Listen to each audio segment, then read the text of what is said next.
All right, chapter 12 was a little crazy. So now we're moving on to chapter 13. George slipped and fallen and hit his head. Strong arms lifted George up. He felt himself being carried. Papa, he said. Papa, why did my head hurt so much? Had the panther knocked him out of the tree? Was he sick with a fever like Mama? And whose voice was whispering in his ear? Giorgio, wake up! George opened his eyes. Marco's amber eyes shone down at him. This was no dream. He was not sick. The Titanic was sinking. The boat was completely underwater now, and the waves swept over the deck. Lounge chairs sailed past them and crashed over the side. People clung to the rails. A few slipped and were swept overboard. Marco had wrapped one arm around the railing and the other arm around George. It's time to go, Marco said. Go where? George said, even though he knew they were going into the water.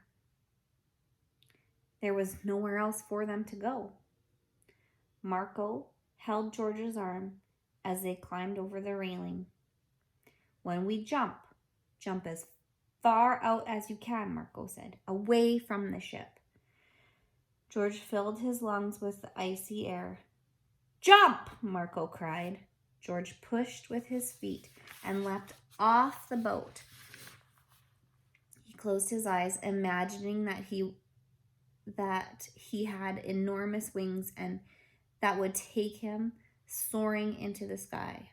But then he hit the water and down he went. And just when he was sure his lungs would pop, the ocean seemed to spit him back up. George sputtered. The water was so cold, it felt like 1,000,000 needles were stabbing him. It hurt so much he couldn't move. Someone grabbed him by the life jacket and started dragging him away from the ship. It took George a few seconds to realize that it was Marco. He stopped to grab a door that was floating by. After helping George climb onto it, Marco found a crate for himself. It wasn't big enough to keep his feet out of the water, but it was better than nothing. The crate had a rope attached to it. Marco tied it around his arm and handed the end to George. Hold tight, he said. They turned and stared at the ship. The entire front was underwater, and the back had risen towards the sky. It groaned and squeaked and sparked. Black smoke poured from its funnels, and the lights flickered. It was like watching a fairy tale dragon, stabbed and bleeding, fighting for its life. And finally, it seemed to give up. The groaning stopped, the lights went dark, and the Titanic sank into the bubbling black water. Down, down, down, down, until George closed his eyes. He couldn't make himself watch Mr. Andrews' beautiful ship disappear. A sound rose up around him, people calling for help. More and more people screaming and yelling, hundreds of voices swirling together like a howling wind. Marco pulled George away from the people and the wreckage. George couldn't believe how strong he was, how hard he kicked, how his arms sliced through the water. Here's a picture of them when they jumped off the boat.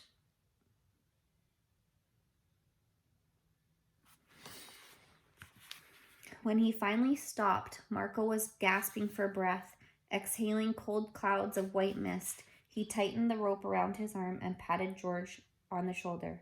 I rest now, Giorgio, he said breathlessly. He closed his eyes and put his head down on the crate. Soon. Soon what? George was afraid to ask. Soon it would be over, soon they would be rescued, or soon they would be swallowed up by the darkness.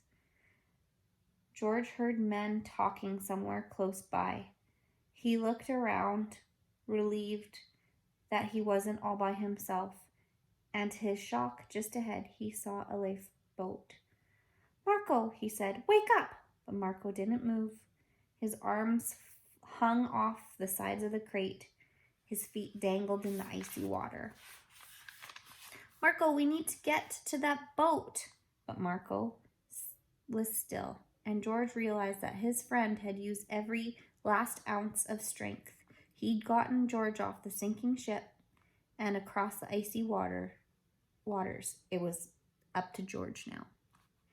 He tucked the rope under his body and started paddling. The water seared his hands and arms. It was so cold, it felt boiling hot, like lava. But he didn't stop until he reached the lifeboat. It wasn't a regular wooden lifeboat. It was much smaller, made of canvas cloth. There were about 10 people crowded inside, mostly men.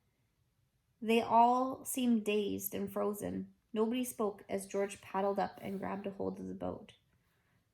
But somebody pushed his hand off. "Get back," a voice said weakly. "You'll put us in the water." "Please," George said. "We need help." George put his hand up, but again someone pushed it off. And so George pulled Marco to the other side of the boat. He tried again. Nobody helped him, but this time nobody stopped him. It took 3 tries, but he managed to hoist himself over the side and tumble into the boat. And now for Marco. He got up on his knees and leaned over, bracing his legs against the side of the boat, and grabbed Marco under his arms. He pulled. But Marco was attached to the crate and the rope. He tried again, yanking the rope, digging the knot with his frozen fingers, but the knot was like rusted metal. George struggled, and water sloshed over the side of the boat. "Just let him go," one of the men said weakly. "It's hopeless." But George kept working on the rope, trying now to break it away from the crate. He was pulling so hard that at first he didn't notice that Marco was slipping into the sea. "Please, somebody! Somebody!" George screamed. "Can't you help us?" A woman from the front of the boat climbed back to George. She wore a black coat, her head and face hidden by a flowered shawl. As she pushed George aside, she pulled something out of her coat, a knife.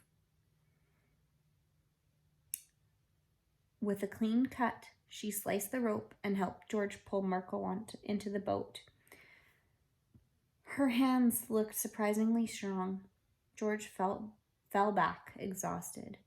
"Thank you," George said to the woman through his chattering teeth. The woman didn't say anything, and suddenly George noticed the knife. A Bowie knife with an elk horn handle. George looked up. Under the shawl, 2 glittering blue eyes looked back at him.